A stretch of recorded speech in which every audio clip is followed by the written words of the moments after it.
upp. Bra, super. Den här distansen kan man ju få följa med lite mer på. Exakt. Följa med lite. Jättebra.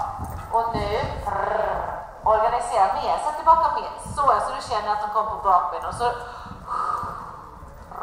titta upp, led höger. Ja, och mjuk. Super. Bra. Och så organisera igen. Just, precis. Den här distansen är lite lättare för henne. Nu kan du följa med lite framåt. Jättebra. Och så organisera igen så att du kan lätta igen. Bra. Den här distansen är också lite lättare. Titta upp.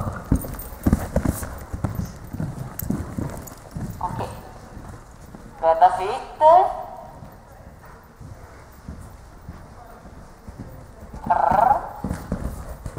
Bra.